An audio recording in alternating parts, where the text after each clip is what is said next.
Shalom, karena anugerah Tuhan kita masih dipertemukan dengan Renungan Suara Gembala hari ini. Mari kita buka dan kita siapkan hati kita untuk taburan firman Tuhan. Terima kasih Bapa untuk segala kebaikan dan kemurahan yang Kau berikan kepada kami setiap orang yang percaya dan berharap kepada Tuhan. Saat ini kami akan mendengar dan merenungkan firman Tuhan. Berbicaralah Tuhan, sampaikanlah pesan firman-Mu. Kami siap mendengar dan siap melakukannya. Terpujilah nama Tuhan Yesus Kristus. Haleluya. Amin. Tema firman Tuhan yang kita renungkan saat ini adalah jangan marah, dari kitab Mazmur pasal 37 ayat yang ke-7 sampai ayat yang ke-8. Demikian firman Tuhan. Berdiam dirilah di hadapan Tuhan dan nantikanlah Dia. Jangan marah karena orang yang berhasil dalam hidupnya, karena orang-orang yang melakukan tipu daya. Sebab orang-orang yang berbuat jahat akan dilenyapkan, tetapi orang-orang yang menanti-nantikan Tuhan akan mewarisi negeri.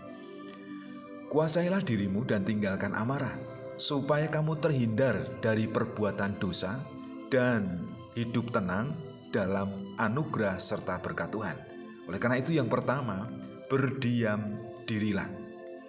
Hampirilah hadirat Tuhan di dalam doa, di dalam saat teduh, di dalam waktu untuk merenungkan firman Tuhan.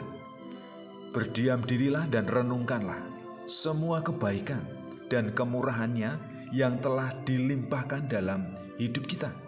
Karena kalau kita menghitung berkat Tuhan, itu tiada nilainya, sangat berharga. Namun seringkali kita lupa bahwa Tuhan telah memelihara dan menjaga hidup kita.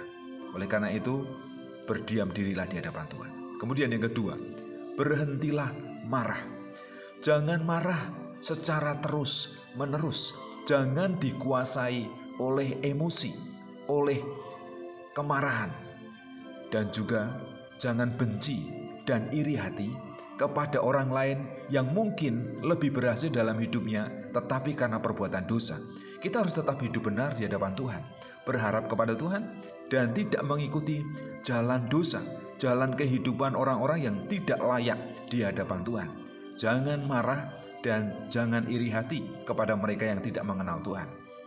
Kemudian yang ketiga, berharaplah kepada Tuhan. Jadi bertekunlah di dalam doa. Hampirilah hadirat-Nya. Berharaplah dan andalkanlah kuasa-Nya. Pertolongan Tuhan itu tepat waktu dan pasti tidak akan terlambat. Walaupun kadang kita merasa lama menantikan campur tangan Tuhan dalam hidup kita, dalam pergumulan kita, dalam persoalan kita, tetapi Tuhan itu tidak pernah tinggal diam. Ia akan memperhatikan kita dan pasti Ia akan memberikan pertolongan kepada kita. Karena firman Tuhan mengatakan, marilah kepadaku semua yang letih lesu dan beban berat, Tuhan akan memberikan kelegaan. Jadi apa yang perlu kita lakukan? Berdiam dirilah di hadapan Tuhan. Kemudian berharaplah hanya kepada Tuhan. Jangan mengandalkan harta kekayaan orang lain, manusia, para pejabat, para penguasa, tetapi andalkanlah Tuhan. Jangan marah dan iri hati kepada orang lain yang mungkin hidupnya lebih berhasil, tetapi mereka tidak mengenal Tuhan. Hidup kita mematikan daging, tetapi untuk hidup kekal. Mungkin orang lain ketika mereka berbuat dosa, mereka hidup di dunia, tetapi akan mengalami kematian kekal. Itu yang harus kita renungkan. Bersyukurlah dan bertekunlah dalam kebenaran firman Tuhan. Berdiam dirilah di hadapan Tuhan dan berharaplah kepadanya.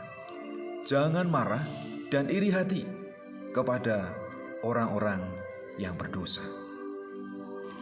Bapa, mampukan kami untuk menguasai diri kami, supaya kami bisa berdiam diri di hadapan Tuhan, tenang, menikmati damai sejahtera, bersekutu dengan Tuhan, dan kami tidak menuruti emosi, kemarahan, kebencian, dan iri hati kepada orang lain. Tetapi kami berharap kepada Tuhan, supaya kami tidak berbuat dosa, karena ketika kami menuruti amarah, kecenderungan orang yang marah, emosi adalah perbuatan dosa, hidup yang tidak layak, sikap yang tidak layak, perkataan yang tidak layak, dan perbuatan yang jahat.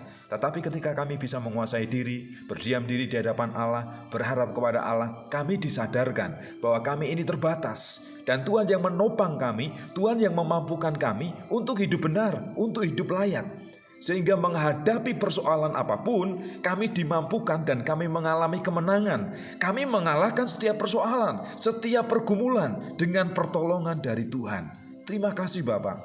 Biarlah Roh Kudus yang memimpin dan menyertai, mengurapi kehidupan kami. Supaya kami menjadi anak-anak Tuhan.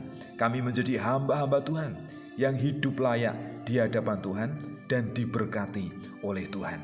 Terima kasih untuk kebenaran firman Tuhan yang kami dengar, yang menjadi pelajaran berharga bagi kami.